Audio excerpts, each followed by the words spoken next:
और ग्रेटर नोएडा में चल रहे ऑटो एक्सपो में उड़ान टैक्सी सबका ध्यान अपनी तरफ आकर्षित कर रही है। इसे ब्लू जायरो नाम की कंपनी ने मेड इन इंडिया के तहत बनाया है और ये एक बार में करीब 300 किलोमीटर तक उड़ सकती है। इसमें 7 लोग बैठ सकेंगे। इसका ट्रायल दिल्ली के फोटो टाइप पेस और ग्रेटर नोएडा के ट्रायल में किया जाएगा। इस वर्ष के अंत तक इसकी सेवा शुरू करने का दावा भी किया जा रहा है।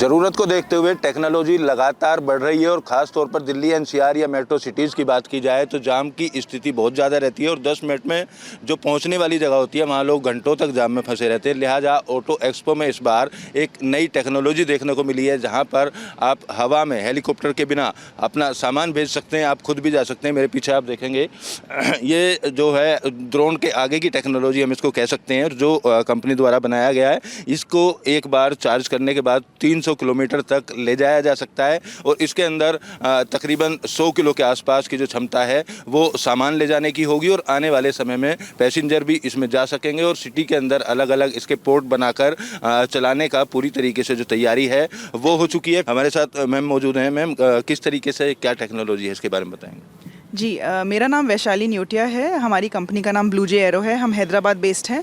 आप ये जो देख रहे हैं इसे vertical take off landing aircraft कहते हैं, वीटॉल एयरक्राफ्ट। ये वाला जो प्रोटोटाइप आप देख रहे हैं ये बैटरी पावर्ड है और जैसा आपने बताया आगे जो हमारे एयरक्राफ्ट्स बनेंगे, एक तो कार्गो के लिए बनेगा जो हमारा रेंज टारगेट रेंज है 300 किलोमीटर तक जा सकेगा और 100 kg उठा सकेगा। तो हमारा मकसद इसको बनाने का यही था कि हम रीजनल मोबिलिटी को सॉल्व कर सकें और जैसे मतलब टियर 2 टियर 3 सिटीज़ हैं और अर्बन मोबिलिटी, जैसा आपने कहा कि सिटी के अंदर भी सामान पहुंचाना है या लोग जाना चाहें तो एक अर्बन मोबिलिटी के हिसाब से वो भी ये कर सकेगा। तो इनिशियली तो हमारा यही मकसद है कि हम रीजनल मोबिलिटी को सॉल्व कर सकें, remote areas, hilly areas, difficult to reach areas, क्योंकि इसमें पायलट की ज़रूरत नहीं पड़ती है। ये जैसे आपने देखा ये ऑटोनॉमस है तो ये खुद ही उड़ेगा, खुद ही लैंड कर सकता है और फ़िलहाल तो बैटरी पावर्ड है। बाद में हम जो टेक्नोलॉजी यूज़ कर रहे हैं, हम खुद की प्रोपल्शन सिस्टम बना रहे हैं, वो हाइड्रोजन से पावर रहेगा, हाइड्रोजन और बैटरी, तो उससे इसे रेंज अच्छी मिलेगी और क्योंकि इसमें पायलट की ज़रूरत नहीं है तो ये जितनी बार आप उड़ाना चाहते हैं ये उतना उड़ सकेगा। तो कब तक मैम अगर बात करें, जैसे नई टेक्नोलॉजी दिखाई दे रही है तो लोगों में दिलचस्पी रहती है कब तक ये चीज़ें आ जाएंगी, कब तक वो यूज़ कर सकते हैं, तो प्लान क्या है कंपनी का? जी, तो देखिए हम रेगुलेशन अथॉरिटीज़ के साथ क्लोजली काम कर रहे हैं। DGCA है यहाँ पे, मिनिस्ट्री ऑफ सिविल एविएशन के नीचे।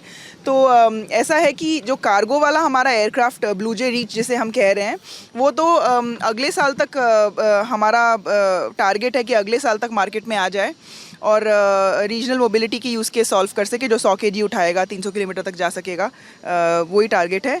और उसके बाद अगले 2-3 साल में जैसे सर्टिफिकेशन मिल जाती है और ये सही कॉरिडोर्स बन जाएंगे तब ये हमारा पैसेंजर एयरक्राफ्ट भी रेडी हो जाएगा और जैसे ही परमिशंस मिल जाए हम ऑफ कोर्स इसको मार्केट में ले आएंगे। कंपनी की बात की जाए तो इस टेक्नोलॉजी को बनाने के पीछे क्या सोच रही, क्यों मतलब ऐसा बनाया कुछ? जी, सबसे पहले तो ये था कि जैसे मैंने कहा रीजनल मोबिलिटी का अब हम देखते हैं कि कई जगहों में जैसे टियर 2 टियर 3 सिटीज़ हों वहाँ पे एयरपोर्ट्स है ही नहीं, या ऐसा भी है कि जो रिमोट एरियाज़ हैं जो मतलब मुश्किल होता है जहाँ पे रोडें भी शायद नहीं हैं, तो इन तरह की जगहों पर जाने के लिए या तो आप आदमियों को भी जाने के लिए और सामान को भी पहुँचाने के लिए बहुत मुश्किल है। तो ये जैसा एयरक्राफ्ट ये वर्टिकली क्योंकि ऊपर और नीचे लैंड कर सकता है, टेक ऑफ कर सकता है, इसे रनवे की ज़रूरत नहीं है। तो ये एक अच्छा समाधान है मतलब इस तरह की प्रॉब्लम के लिए कि कई जगहों पे ये जा सकेगा। और दूसरी बात ये भी है कि ये क्योंकि हम ये वाला तो बैटरी से पावर कर रहे हैं, बाद में हाइड्रोजन से भी करेंगे, तो ये एमिशंस इसके ज़ीरो होंगे, तो ये एनवायरनमेंट के लिए बहुत अच्छा है।